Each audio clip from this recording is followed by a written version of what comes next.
আসসালামাইকুম। আজকে আসলাম সিঙ্গাপুরের কয়েকজন প্রবাসী ভাইয়ের সাথে দেখা হলো। এটি হচ্ছে little India area Mostafa centre, Dhaka রেস্টুরেন্টের পাশে। তো আমি আজকে প্রবাসী ভাইদেরকে কিছু প্রশ্ন করব, ওনাদের সাথে পরিচিত হব। তো আচ্ছা ভাই, আপনার নামটা কি? আমার নাম মোহাম্মদ শাহাসুদ্দিন। আপনার বাংলাদেশে আপনার বাড়ি কোন জেলায়? আমার বাংলাদেশ বাড়ি হলো গাজীপুর ডিস্ট্রিক্ট কোনাবাড়ি। আচ্ছা, তো আপনি এই জায়গায় সিঙ্গাপুরে কতদিন থেকে আছেন? আমি 2008-এ সিঙ্গাপুরে আসছি। আচ্ছা, 2008-এ এই 14-15 বছর। আচ্ছা, সিঙ্গাপুরে যদি বাংলাদেশ থেকে কোনো লোক কাজের ভিসা নিয়ে আসতে চায় ওয়ার্কার হিসেবে, তাহলে কি করতে হবে? তার প্রথমত বাংলাদেশ যে ট্রেনিং সেন্টারগুলো আছে, বিভিন্ন জায়গায় হয়তো ট্রেনিং সেন্টার অনেকগুলোই বন্ধ হয়ে গেছে। যে মেন ট্রেনিং সেন্টারগুলো আছে ওই ট্রেনিং সেন্টারে তাকে ভর্তি হতে হবে। ভর্তি হয়ে ওখানে 5-7 মাস বা 3-4 মাস ক্লাস করতে হবে, শিখতে হবে। ওখানে এক্সাম দিতে হবে, দিয়ে এদেশ থেকে ডেলিগেটর যাবে। ডেলিগেটর গেলে পরীক্ষা দিয়ে পাস করলে পরে এদেশে আসতে পারবে কাজের জন্য।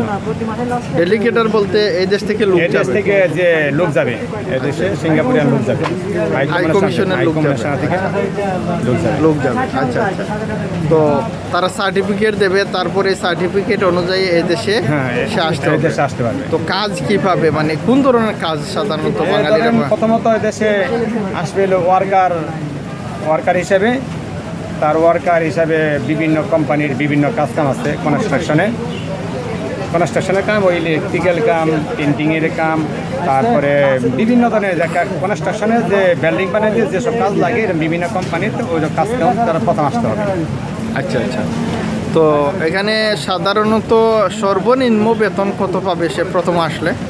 যদি কনস্ট্রাকশন আসে তাহলে তার 8টা-5টা ডিউটি হবে, বেসিক হবে 18 টাকা থেকে 19 টাকা 20 টাকা এরকম। নতুন ধরেন মাসে সে কত টাকা ইনকাম করতে পারবে কমপক্ষে?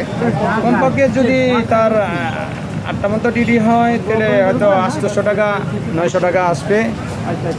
ধরেন 1000 টাকার। হ্যাঁ, 1000 টাকা। 1000 টাকা হলে বাংলাদেশের কত টাকা হবে? বাংলাদেশের টাকা মোটামুটি 90,000 টাকা হবে। কিন্তু এখানে খাওয়ান খরচ আছে 200-250 টাকা, হয়তো 700 টাকা মতো থাকবে। তো আসতে গেলে সাধারণত এখন ওই যে স্কিল ডেভেলপ যে কোম্পানিগুলো আছে তাদেরকে মানে কেমন টাকা খরচ করতে হয়? ওখানে ধরেন কন্ট্যাক্ট করতে হবে যে সেন্টারগুলোর সাথে। ওই সেন্টারগুলো তাদের সাথে হয়তো কথাবার্তা বলে মনে হয়তো 10 থেকে 12 লাখ টাকা মনে নেয়। হয়তো অনেক সেন্টার কম নেয়, অনেক সেন্টার একটু বেশি নেয়। তো তাদের সাথে কথাবার্তা বলে এটা এখানে ওই ভর্তি হতে হবে। আচ্ছা, আমি তো সিঙ্গাপুরে দেখলাম অনেকেই রিলিজের ভিসাতে প্রায় 6-7 হাজার টাকা ইনকাম করছে, অর্থাৎ 6-7 হাজার ডলার ইনকাম করছে, সিঙ্গাপুরি ডলার। তো 6 থেকে 7 হাজার ডলারে বাংলাদেশের কত হতে পারে? 6-7 হাজার টাকা তো বাংলাদেশ অনেক টাকাই, প্রায় 1000 ধরেন প্রায় 1 লাখ টাকাই আসে, একটু কম আসে হয়তো। 1 লাখ টাকাই আসে, হয়তো কিছু কম। 6 লাখ হলে 6 লাখ, হয়তো কিছু একটু কম আহে। 5 লাখ হলে 5 লাখ, কিছু একটু কম আহে এই। কিন্তু রিলিজে এখানে সমস্যা আছে। নতুন লোক রিলিজে আসতে পারবে না। তার এদেশে ভাষা শিখতে হবে, চলাফেরা শিখতে হবে। এদেশে তার আসার পরে 5-7 বছর কাজ করতে হবে, বিভিন্ন ভাষা শিখতে হবে, বিভিন্ন ভাইয়াদের সাথে আন্ডারস্ট্যান্ড থাকতে হবে, বিভিন্ন কোম্পানির সাথে আন্ডারস্ট্যান্ড থাকতে হবে। তার রিলিজে কাজ করতে পারবে, কিন্তু সবাই রিলিজে কাজ করতে পারবে না। আচ্ছা, রিলিজে কি আসলে 6-7 লক্ষ টাকা ইনকাম করা যায়? না, এরা হয়তো অনেকে পারে, অনেকে পারে না। অনেকে হয়তো রিলিজ আইসা ধরেন কোন রকম ডাল ভাত খেয়ে হয়তো কিছু টাকা সেভ করতেছে। আসলে ওইটা 5-7 লাখ এটা ভুয়া। যদি এরকম হইতো তো সবাই রিলিজে আসতো। আচ্ছা, রিলিজ বলতে ফ্রি ভিসা? হ্যাঁ, রিলিজ বলতে ফ্রি ভিসা। ফ্রি ভিসা তারা একটা কোম্পানি টানে বিভিন্ন জায়গায় ঘুরে ফিরে কাম করতে পারবে। আচ্ছা, সব মিলিয়ে আপনারা সিঙ্গাপুরে কেমন আছেন? আলহামদুলিল্লাহ, আমি মোটামুটি ভালো আছি ইনশাল্লাহ, আল্লাহর কাছে শুকরিয়া। এই জায়গাতে তো আমি ওই মানে দেখা যাচ্ছে যে প্রচুর বাঙালি, আজকে রবিবার ছুটির দিন, প্রচুর বাঙালি এই জায়গায়। যদিও বৃষ্টি হচ্ছে, তারপরও বৃষ্টির মধ্যে প্রচুর বাঙালি এই জায়গায় আসছে। অর্থাৎ এইদিকে সিঙ্গাপুরের এই মোস্তফা সেন্টারে ব্যাংকগুলো আছে, বাংলাদেশের ব্যাংক, যেমন ইসলাম ব্যাংক, অগ্রণী ব্যাংক।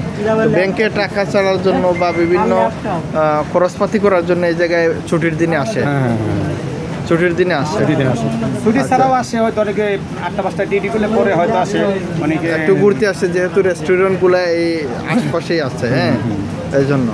তো সব মিলিয়ে আপনারা এই জায়গাতে ভালোই আছেন।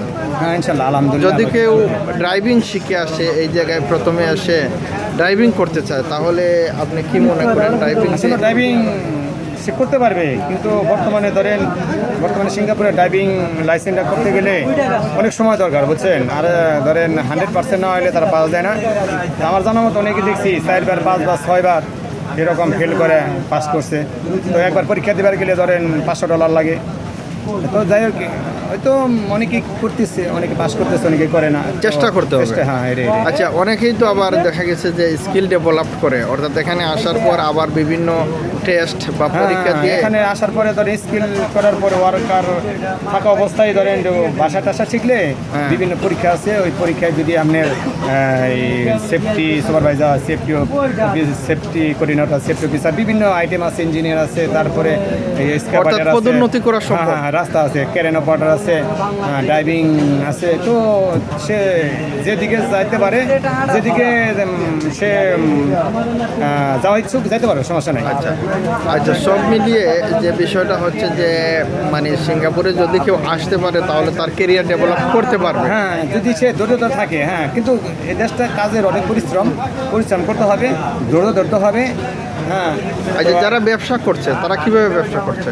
আসলে এরা তো দীর্ঘদিন যারা ব্যবসা করতেছে দেশের, এই যেমন এরা দীর্ঘ বছর ধরে এখানে আছে। তো অনেকেই তো আবার সিঙ্গাপুরি মেয়ে বিয়ে করেছে, ওইখানে তো আমি দেখলাম যে হ্যাঁ বিয়ে করছে, তারা দীর্ঘ বছর ধরে আসলে তারা প্রথম অবস্থায় এই অবস্থায় আসছে। আসার পরে আস্তে আস্তে আস্তে আস্তে আস্তে দেখা গেলো যে তারা ডেভেলপ হয়ে বিদেশে পাস হয়তো হয়ে গেছে, পাস হয়তো পেয়ার হয়ে হয়তো সে মেয়েটি বিয়ে করে হয়তো। তো আসলে আমি এদের যারা বিজনেস করে এদের সম্বন্ধে আমি আছে এত তো। আচ্ছা, আর একটা বিষয় হচ্ছে এই দেশে কোন ভাষা সবচেয়ে বেশি প্রচলিত, কোন ভাষা বেশি কথা বলে মানুষ? এদেশে আসলে সবচেয়ে ইন্টারন্যাশনাল ভাষা হলো ইংলিশ ভাষাটা ব্যবহার করে সবাই। তারপরে ধরেন এই যে মালাই আছে মালাই, নাহলে চায়না আছে চালাই, তামিল, কিন্তু ইংলিশ ল্যাঙ্গুয়েজটা সবাই ইউজ করে। আচ্ছা, এই দেশের সর্বোপরি ভাষা হচ্ছে, সর্বজনের ভাষা হচ্ছে ইংলিশ। হ্যাঁ, ইংলিশ সবাই বুঝে। ইংলিশ সবাই বুঝতে ওকে না। আচ্ছা, তো আমাদের দেশ থেকে যদি কেউ আসে তাহলে ইংলিশ ভাষাটা শিখে আসলে ভালো আমাদের হয়। দেশ থেকে যে আসুক এদেশে ইংলিশ ভাষা আসলে শিখে আসতে হবে না। যদি সে শিক্ষিত থাকে এদেশে থাকলে অটোমেটিক হয়ে যাবে। কারণ আপনি ইংলিশ বলেন, আমি ইংলিশ বলি, সবাই ইংলিশ বলতেছে, অটোমেটিক শুনতে শুনতে দেখতে দেখতে শেখা হয়। হয়ে যাবে, সমস্যা নেই। তো অসংখ্য ধন্যবাদ ভাই আপনাকে। আপনি দেশের উদ্দেশ্যে কিছু বলেন।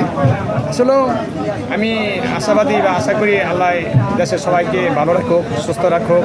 যারা প্রবাসে আসতে চান আসলে দেখে শুনে আইসেন, টাকা হয়তো পয়সা এই দালাল ফালালে দিয়ে বিপদে করেন না, হস্তনস্ত করেন না। তো আমাদের জন্য, প্রবাসীদের জন্য সবাই দোয়া করেন, আমরা যেন সুস্থ থাকি, ভালো থাকি। আল্লাহ হাফেজ, আসসালামু আলাইকুম।